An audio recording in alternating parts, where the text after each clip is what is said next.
Welcome to the Advisor Summit, the podcast where financial advisors gain analytical insights and tactical strategies from the industry's top minds. The new episode is starting now. Today's guest is Joe Schmitz, founder and CEO of Peak Retirement Planning, one of the fastest growing advisory firms in the country. Under Joe's leadership, Peak was recognized as the #1 fastest growing private company in Columbus, Ohio by the Incorporated 5000 in 2025. He's a certified financial planner, a nationally recognized thought leader, featured regularly in Kiplinger, the author of 3 best-selling books, I Hate Taxes, Midwestern Millionaire, and The 2% Club, and the creator of one of the largest retirement planning YouTube channels serving people in or near retirement. Joe, welcome to the Advisor Summit podcast. Joe, welcome to the Advisor Summit podcast. I am thrilled to have you here today. Not only just professionally, I feel like you are such a success story, but personally you're just fun and you're exciting, and I'm just honored to be able to kind of dive into this chat and hopefully give some wisdom to advisors that listen. Yeah, looking forward to it. Thanks for having us. Love that all you guys do over at Track That Advisor, and just the amount of data you guys support advisors with is incredible, and it's factual and it's believable. Because as you know, you can talk to some advisors, you may not always get the truth. So it's something that has been very valuable for us here at Peak Retirement for sure. Oh man, thank you. That's always such a fun thing to hear. And we're the data nerds. I know we collect a lot of data. We do a lot with the data, but we're here today to really talk about you and just kind of this dream that you've created. And most advisors truly dream of building something that you've done and you've conquered. So 5 years ago, let's kind of talk about the beginning. Kind of where was Peak Retirement, and did you imagine the enterprise that it would become today, or was it kind of a happy accident, so to speak? Yeah, I mean, Peak Retirement wasn't around 5 years ago. So for me to believe this was the case would be definitely hard to believe. So I got in the start in the industry right out of college. I went to Mount Vernon Nazarene University, played basketball there. And then as soon as I was done there, I decided to get into the financial planning industry. And so I was with 2 other firms before I started Peak Retirement. One firm, I worked my way up, was there for a couple years, and really enjoyed the company, but was more of a less independent firm. So, they didn't always have all the options at their fingertips, and I just felt very restricted in many areas. And so from that point, I knew I needed to go independent. I knew that was the best way to be a financial planner if I'm going to do this for the next 50 years. And so then I decided to join a local firm, and I found out pretty quickly that just because you're independent doesn't mean that you have full independence. And so being at that firm, I just didn't believe in a lot of the strategies, a lot of the philosophies. And so at that point, I decided to, all right, what's out there? What can we find out here? I interviewed a lot of firms, and I just couldn't find it. I couldn't find what we're building at Peak. I couldn't find that one-stop shop where CPA was working together with the estate planning, all 5 pillars we call it, where it's true comprehensive planning. Not what everyone says is like, yeah, I'll do comprehensive planning, and then they just do investments and insurance. No, I wanted to do everything. I wanted to be a really good planning firm, and I just couldn't find it. Every firm I went to, they had a 500-to-1 client-to-advisor ratio. They barely talked to their clients. It was more sales-oriented, and I didn't want that. And so if you want change, you got to do it yourself. And so that's where I started Peak Retirement. And obviously, we've grown quite a bit to this day. And, I learned a lot of my marketing approaches from those other 2 opportunities. And so everyone has a path to get them to where they are that they're grateful for, and they learn so much from it. And so from my beginning days of graduating college and having to find clients, I wasn't supported with clients. I wasn't really supported with a huge training program. It was like, hey, go figure it out. And if you're successful, great. We know 90% of you are going to fail, but the 10% will make it worthwhile and will keep all your family and friends as clients moving forward. So I found a way to figure out marketing early, and I just have a huge passion for it. I'd like to consider myself more as a, marketing focus in our business. I always tell people, when you think about Peak Retirement Planning, like everyone thinks we're a retirement planning firm. Everyone thinks we do financial planning. They think we do tax planning, and that's all true. But if you don't have clients, how many people can you serve? So we always talk about being a marketing business first. Then we are a hospitality business, right? You have to make people feel good if they want to convert and move forward as a client. And then you've got to be a HR hiring team, and then you got to be IT to be efficient. And then you can be good at financial planning at scale. So that's kind of our main focus in everything, and a little bit of my background the last 5 years. I love that. And I feel like that's so different truly than a lot of advisors, and especially for newer advisors in the industry. They don't realize the impact of marketing. I love what you said, you're a marketing firm first. That is really how you get to serve clients. And we hear your heart in that. It's not just, hey, I want to, build this big book of business. It's, hey, I want to market because I want to help people. And that's a huge impact. And I think that's also a big reason why Peak's been so successful. You talked about kind of the 5 pillars. I want to touch on that because I think that's another way Peak is very different than other marketing / advisor firms out there. What are those 5 pillars that you kind of referred to? Absolutely. So the first and foremost is tax planning. That's what we base everything off of when we plan for clients. Most of our clients, we call them the Midwestern millionaire. It's another one of our marketing slogans that we use with the clientele we serve. These are hardworking people. They're frugal. They're diligent savers, the best savers and the worst spenders. And so that is who we market to. And those people typically have 1 to 10 million saved. We also have a marketing slogan called the 2% Club. And so that is a clientele who has a pension and $1 million plus saved. And so that's who we really focus on marketing to. And then we have this 5-pillar design that's built for them. And so that tax planning pillar is the most important pillar for those who have been diligent savers. Taxes are going to be the biggest expense in their retirement. And so that's what we talk about in our marketing. Second one is investment planning. That's what everyone does. Every financial planning firm out there does that. Many would argue we all do it the same, and you're going to get about the same results anywhere you go, which I would agree with.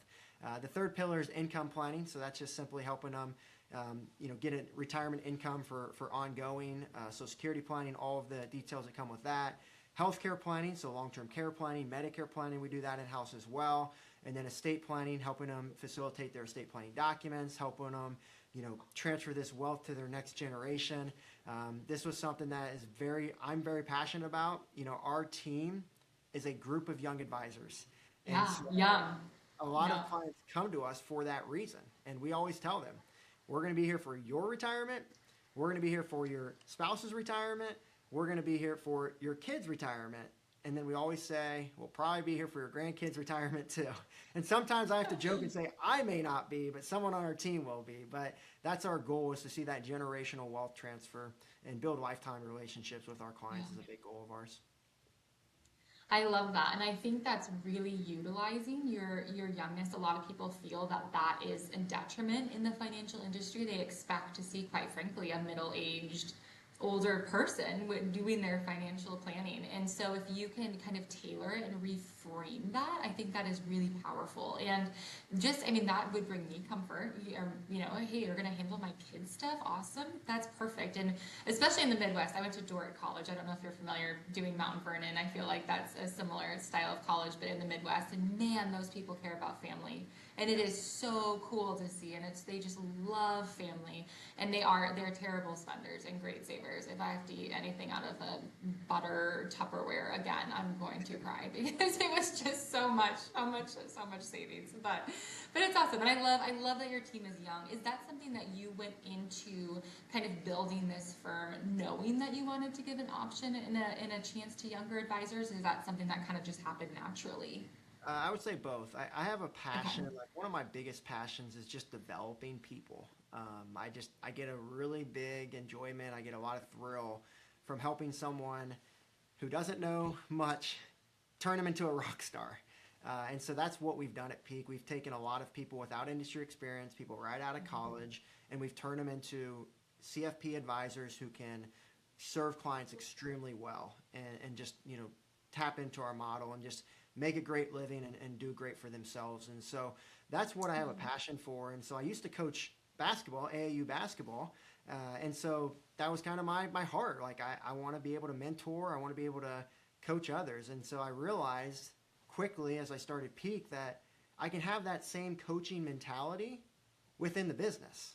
And I was like, I would rather coach on business than coach basketball at this stage in my life. I just feel like I'm better at business than I am at basketball. I feel like it's more valuable to more people in that instance. And so I just went all into that. So this summer we've got 20 interns here with us. Oh, wow. I just was on the Kitsis podcast, and I talked a lot about this concept of just younger people in our industry have such a big opportunity. And so I love being the one that can provide that platform so they don't have to go through the struggle that I went through, that I barely made it. Now they can have a higher chance of success these people who wouldn't make it in that environment can now make it in ours, and now they can serve more people, and that's the ultimate goal. Yeah, I think that's huge too because, like you mentioned, about 90% fail. And I think that's such a problem. And people don't see it as a problem. They think it's, oh, it's on them. That's a training problem. That's a curriculum problem. It's not a people problem. We always say there's process problems and there's people problems, none of the process problems. So the fact you're giving them opportunities is huge. And even when I came in this industry, I was young 20s, and man, it was such an uphill battle, but was given huge opportunities. I will never say anything bad because I always loved the opportunities, but it's certainly an uphill battle in this industry. So the fact you can do it for the young people, shout out, it's huge. And it's such a good heart thing. It's huge. So let's kind of talk about your practice, your marketing practice. You've built probably about 13 or so different marketing funnels. When did you realize that really relying on referrals wasn't enough and that marketing was the way to go? Yeah, I mean, when I realized I wanted to impact a lot more people, Yeah. scale is a real thing in our industry that some people decide I don't want to scale, other people say I want to try to scale, and other people say I'm going all in. Well, I am that Yep. person that wants to go all in times 10. We have a slogan here. It's be the best, not the biggest.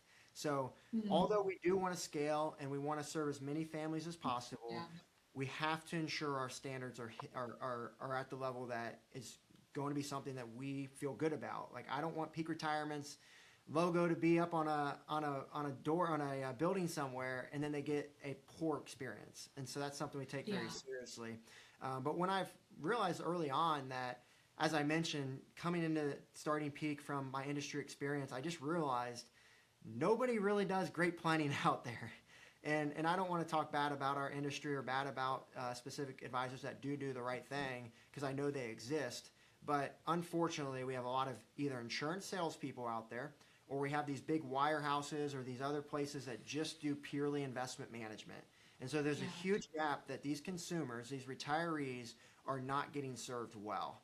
And so when I saw that, you see opportunity. And from a business perspective, what a great way to really make an impact, to really have a service model that people need. So supply and demand is ultimately how it works.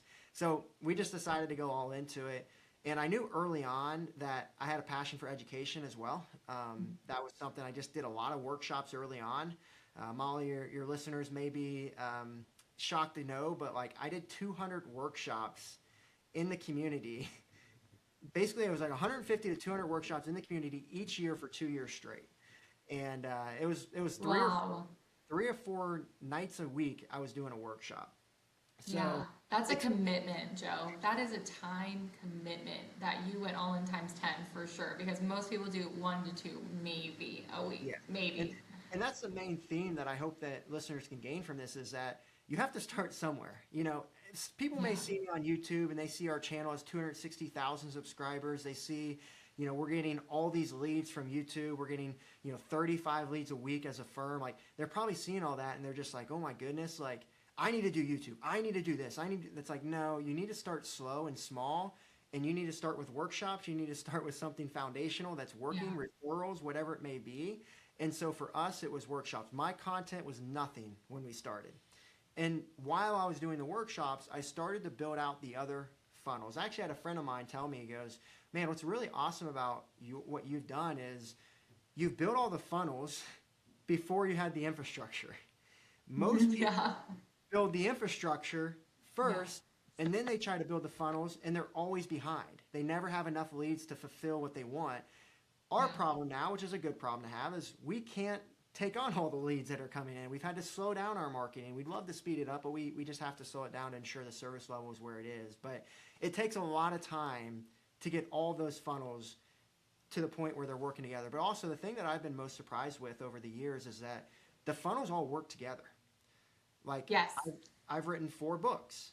Well, when we're on TV, I usually do a call to action that, hey, if anyone watching wants to request my book, go request my book. So they see us on TV, they request a book. Oh, and then when we send them out a toolkit, we put in there about our YouTube channel, and then they start watching videos for 3 months. Oh, and then Yeah. they start seeing I write for Kiplinger, and so they start to read the 2 articles a month that I post. And And then they're warm. Now I don't have to deal with a cold prospect when they come into our firm, and they're all warm and ready to go. And so it's really awesome how they all work together, but it takes a lot of time, a lot of work, and a lot of money to get everything up and running, obviously, to the degree we have it, of course. So it is not a instant success story by any means. I think that's a good warning also, especially for younger advisors. They think it's instantaneous. They think you woke up one day and had 260,000, YouTube subscribers. And the thing that people don't see is all the effort that gets put in before that. And I just want to reiterate that. Like, you did 200 events for 2 years, and that all built your brand, but also you personally. I'm sure you do that for so long, and you're like, okay, now I really feel confident in the knowledge. I feel comfortable with the info. I know I can do this. Then you went to YouTube. So talk to us about YouTube, because I have a love-hate relationship personally with YouTube. I think every advisor has, from the data side, I have a love-hate relationship. So it's like, I love cat videos, it's fine, it's a whole thing. But every advisor thinks it's this new, shiny idea. It's gonna be great. They see Joe with all of these subscribers. Man, he must be getting all of these leads. I think it's not as pretty and as shiny and as fun as people think. So kind of walk us through, one, why YouTube? Why did you choose that? And then two, what do a lot of advisors maybe misunderstand about YouTube and growing their business with that? Here's my hot take on YouTube. I think that 90% of advisors should not do YouTube. Okay, they have a face for radio? Is that what you're saying? Tell us why. Less that. Most advisors don't have the technical, I could go on of the reasons why, but most don't take it serious enough. It's a very competitive environment. And your YouTube channel is not competing against the local advisor as you are in the dinner workshop. You're basically competing against the entire nation. And you're competing against a YouTube algorithm. And if you don't know how to talk in front of video, which is very, very hard for anyone watching this, go watch my first YouTube channel and go watch my last YouTube channel, and you'll understand how hard it is because of how much I've grown from that aspect. But people don't understand that YouTube viewers are not going to watch your video if it's not any good. And they're not going to stay watching your videos if you are not good at financial planning. So you have to have a charisma to you. You have to have a charm to you. You have to get really good at understanding YouTube thumbnails, editing. I see a lot of advisors that do YouTube, and I'm like, they will never be successful. They're not even editing their videos. They have a boring backdrop. They have no body language movement in the way they talk. They're monotone. It's like you got to put on a performance, like just like a dinner workshop. By the way, you'll never see me at a dinner workshop. But those at dinner workshops, they're really good at just charming people. That's who are really good at dinner workshops.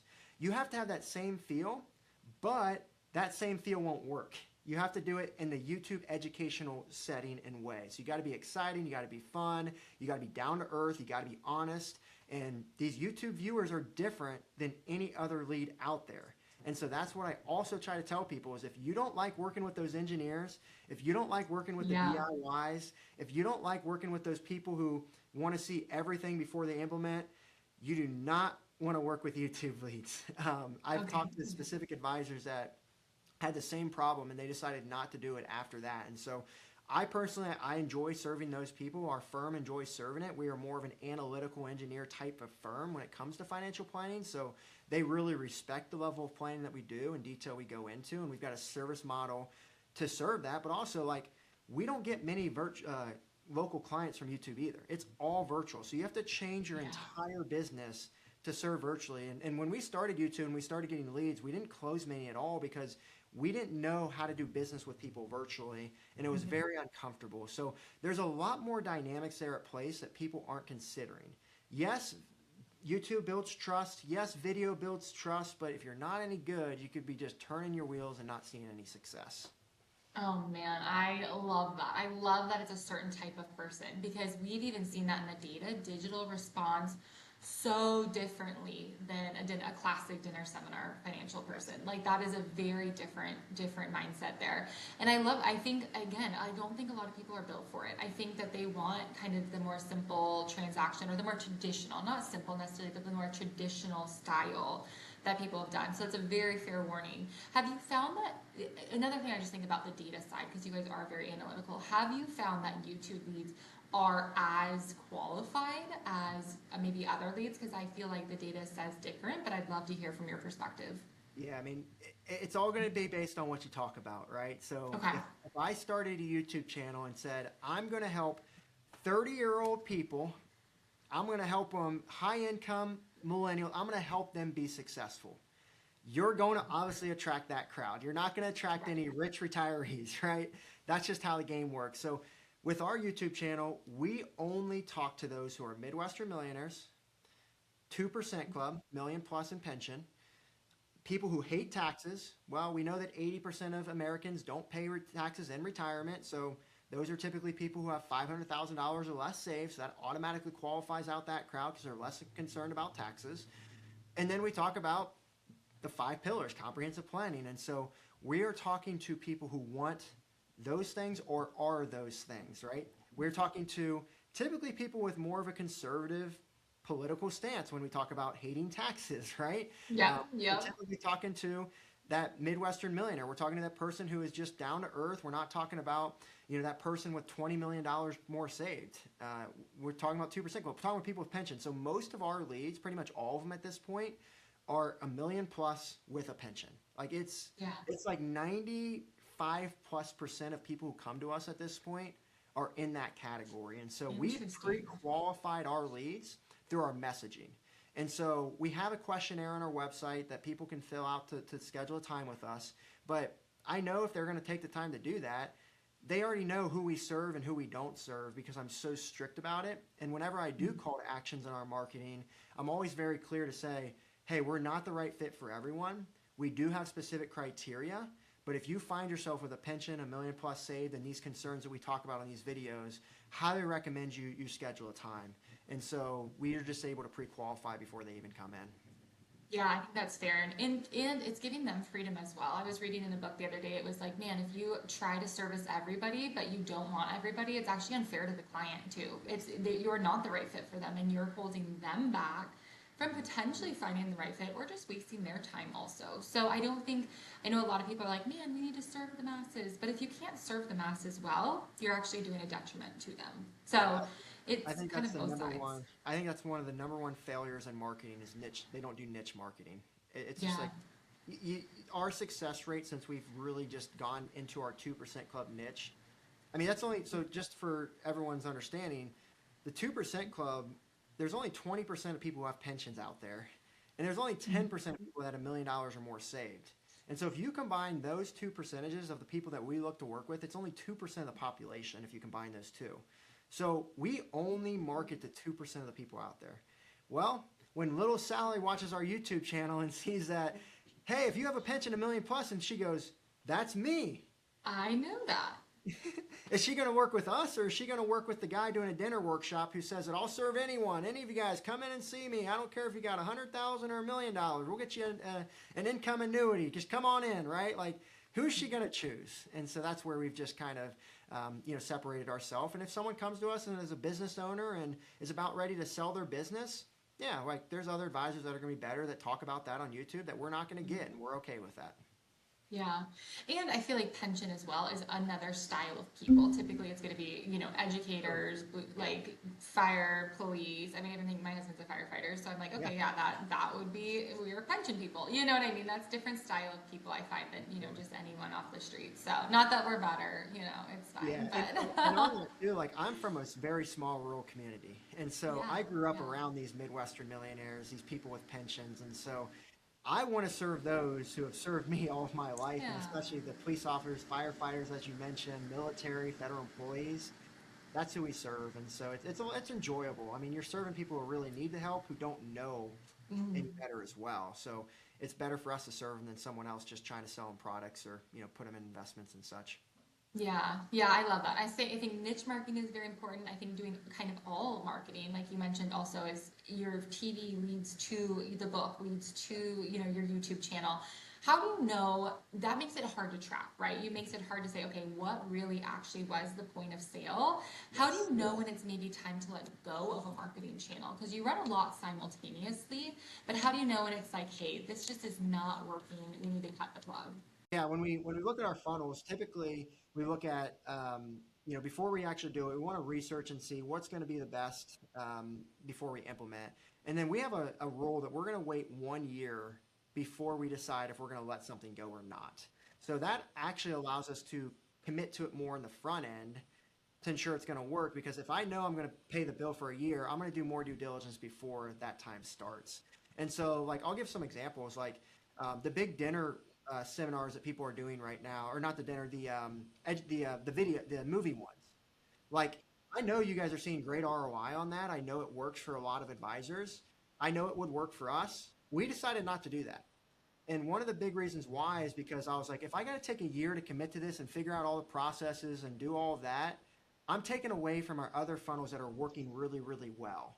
And so that's how we make decisions if we're going to do something or not. Could that be something we revisit in the future? Of course, always. Things change over time, but we want to be careful of chasing shiny objects, obviously. I know that's something you guys talk about all the time. So that's a big one. And then from that standpoint, for any other marketing funnels, I mean, our ROI on all marketing funnels is so generous right now just because of the way we're getting clients. I mean, it is way far beyond 10-to-1 ROI all in. And so we can afford to spend money on branding where other firms may not. Some firms, if they spend $1, they have to get $3 back. We could afford to spend millions of dollars on digital ads or TV or whatever we wanted in order to just break even would be our goal if that's what we did. Now, we can't do that right now because we don't have the capacity, but from a scale standpoint, that's what we'd be looking at doing if we had the capacity in order to scale. So 1-to-1 ROI with the lifetime value of a client, I think that is what every firm should be targeting. 3-to-1 is even more generous. And then obviously if you can get all the funnels really working together, then you can see some really big rewards. Yeah, and that's huge. And kind of on the notion of scaling, you now have about 60 team members, if I did my research correctly. Average age young, about 24-ish. So, but Yes. no, neither here nor there. Are you considering, adding more to the team? Are you trying to grow actively? Are you trying to serve more of those younger professionals? And how do you maintain a culture of growth and of learning and honestly just a good culture? I feel like once you kind of hit that 50, 60 team member mark, it's a little bit more difficult to manage culture. So let's talk about leadership for a second and kind of answer that. Yeah, let me just talk about the lessons I learned early on. My only focus in the business when I first started was marketing.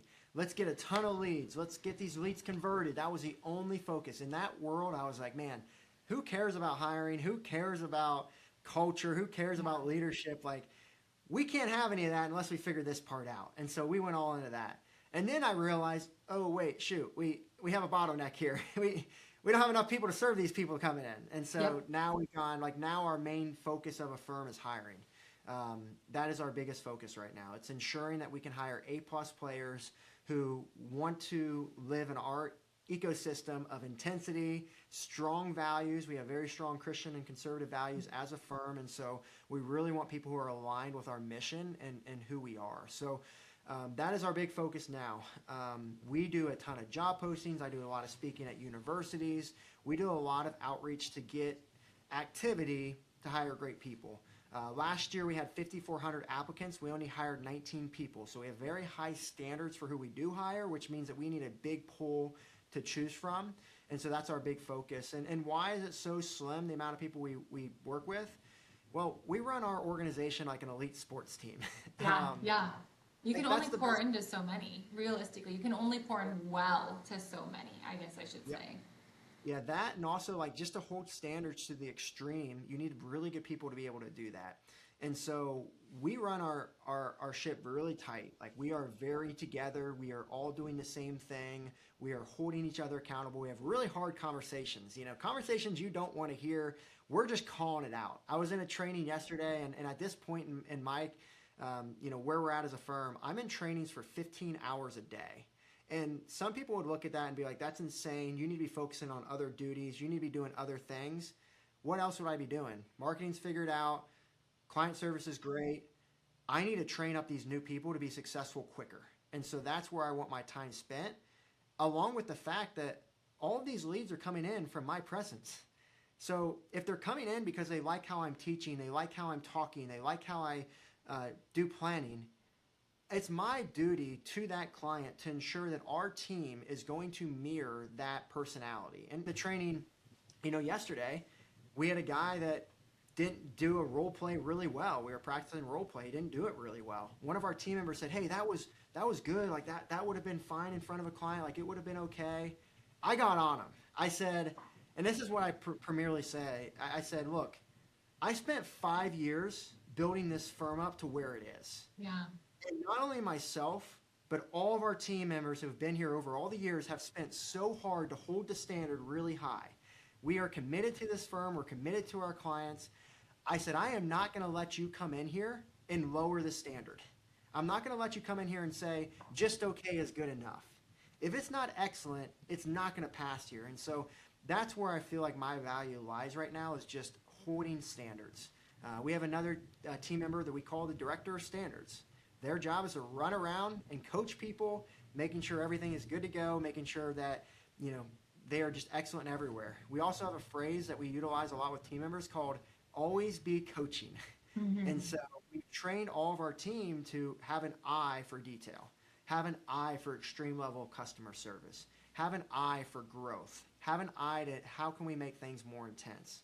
And so that's where we've really trained up our team to really focus. And again, you take a tight-knit group of people, you put them together with that mission and that alignment, and really special things can happen. So as I said, you can see we run things very tightly as an elite sports team is our goal. Yeah, no, I'm like thriving in this conversation. One, I love standards. I think excellence is something to strive for. Yes, like human nature is naturally, sometimes they're not going to reach that, and there's grace, but I think holding people to a level and a standard of excellence is kind, and it's being clear about that. They always say clarity is kind, and so it's a hard conversation to have, but I am here to better you. That's my role, and like that is the role of the director of standards, and that is the role of this person. And you're not picking 19 out of 1,500 so that they can be lesser, and you hope you're attracting the people that do want to grow and you do want to have that high level of excellence. Like I always say, I can train a B player to be an A player, but I'd prefer to start with an A player and make them an A plus player. I cannot do attitude. I cannot change if you're not passionate about it. But I can help you grow, and that's huge. And I hear you saying so much of that. It matters who you bring into your culture, because one bad apple or one standard lower brings the whole team down. I mean, even in your example, if they would have seen, hey, yeah, that's good. Okay, cool. Like we're good with good. We're not good with good. We're good with great. And there's 95 other firms you can go to down the street in our area. If you want to be good, great, go there. But if you want to be great, then you can stay here. Yeah, and you mentioned something, Molly, on tough conversations. I have zero respect for someone if they're not going to tell me what I need to know. So if I've got something in my teeth, I would expect you, Molly, as my friend, to call me out and say you've got something in your teeth before you go walk up on stage in front of 100 people, right? Yeah. I'm a little more That's aggressive in my friendships. I'm just going to reach across and pick it right out. Like, that's just there kind you of how go. I roll in friendships. Everyone knows. I'm a little forward. But no, But it's I don't true. want I don't want anyone to hold anything back on me. Like if you're not willing to have a hard conversation with me, you don't care enough about me to help me grow, and I don't have a patience and time for someone like that as a relationship. We only can have relationships with so many people. I want those that are going to push me and hold me the most accountable. And so that's what we try to build an environment around. Those people who want that environment, they are in love. They can't find it anywhere else. Those people who don't like our environment, they're gone very quickly, or they're out of the interview process as early as possible, and that is just okay, as you said, and we are completely fine. We just rather figure that out now versus a year from now, where we ended up paying all this money to train them for no reason. Yeah, and it's true. Man, to have that culture is such a beautiful thing. People want to be around other people like that, because it's really disappointing. I mean, in life and friendships, but also in the workplace, when you have people that aren't at your level and don't want to strive for that, it's like, why are we here? What are we doing? This isn't fun for anyone. And how great for your clients. It's like they see that level. They know you want that. And I think especially for who you're targeting, it's really important to have that. So I love it. Do you do anything for fun, Joe? I feel like you spend so much time training. I'm like, what do you do for fun, man? Do you do anything, or is like this your fun? Yeah, so I've got a unique situation. So I'm single, no kids. So I've got all the time in the world. So There we people go. are like, you work a ton. And I'm like, Yeah, I do, but like I have zero issue with prioritizing my faith, family, fitness, anything that's important to me. I get to do whatever I want, whenever I want. I'm completely satisfied with that. Now, eventually, I will want a family, and that will be a Yeah. different story, of course. But for now, I really enjoy just getting outside here in the summertime, especially in Columbus, Ohio, just endurance type stuff. So riding my bike, running. Okay. I like working out. I love traveling. So very adventurous in that nature. But right now, I'm training for the Columbus Marathon this Oh, October. So cool. shooting for a pretty fast time. I'm going to be looking to qualify for the Boston Marathon, which will be my third time of qualifying for it if I can do it. So really into that, and just gives me something to stay competitive with and stay active. So it's a joy. I got and a fun story right now too. We got 20 interns here, as I mentioned. Yeah. One of them runs cross country at Hillsdale, so I've been doing some runs with him, and he is sure pushing me quite a bit. So it's been a lot of fun to be able to compete with the young guys as well. Yeah, keep us in there, Joe. Keep us with the young people, man. Don't let them discount us yet. We're not out. We're not out of the game. I love that though. I think you can combine, all of those. And like you said, you have the time to build something and pour into people. And really, I feel like that's what God's called you to do, is really pour into the others and pour into this younger generation and teach them. And so I feel like you're fulfilling your passion, but also doing so much more. So I love it. So if an advisor were listening today and maybe has a solid practice but is really looking to scale and grow, what is something that you would love them to focus on first? Yeah, keep it simple, right? Okay. One question we always ask is, how can we make it simpler and get the same result as a firm? So the first thing first is start with your biggest ROI marketing funnels. Actually, let me take a step back. The first thing they should do is ask, do they even want to scale? Fair. Right? Because like I think people reasonably have to ask themselves, there's a lot more work and a different type of work that comes with scaling. For example, when I started the firm, my job is so much different today than when I started the firm. I personally love that. I am in my right environment here. I loved advising, I love serving clients, but I love this more. If you have a joy for serving clients and you don't want to lead people, you don't want to manage people, you may just have that lifestyle practice and be okay with it. My challenge to you would be that if you're that serious about what you do, you're leaving some lives impacted on the table there. And so that's something I always challenge people of. I think scale is really good just for the economy. It's good for providing jobs. It's good for giving people more retirement help in an environment where we're going to have a huge shortage here in the near future. And so that's my biggest advice to them, is just figure out if they want to or not. But it's not as bad as people say. People are like, Okay. oh man, I got to manage all these people. No, you find great people and you work together, and it's very joyous to do. You're not stressed if you're in the right environment and you have the right people managing and the right team members on board too. So yeah, there's some more stresses, but I also lost a lot of stresses I had before. So it's kind of pick your poison of what you're looking for. And then if they are looking to scale, go all into one funnel, get it rolling, gain enough revenue, profit to pour into other opportunities, and make sure you hire ahead of time. That was one of the biggest advice I would give people, is hire before you think you do, because once the ball starts rolling, it doesn't stop. Momentum is huge, and you want to keep with it. Yeah, that's a big lesson to learn for anybody, any business owner listening. You have to hire before you're ready. And because once that does, I also think it's a lot of understanding that it's going to work. It's belief that, hey, I know this marketing funnel is going to work because I'm going to make it work no matter what. Like it will happen. So it's understanding that and betting on yourself. And I think that's huge too. I think you went all in and said, we're going to do it regardless. And that's such a good attitude to have. I feel like a lot of people are hesitant, but also I think it's a huge thing that if you're not wanting to grow and you're not wanting to scale, that's okay. That's not for everyone. And I think, especially in the world today, everyone is more and more and more. They're bigger, faster, stronger, let's grow. And some people don't fit that bill, and that's okay. Don't pretend to be something that you're not. That's just never going to work.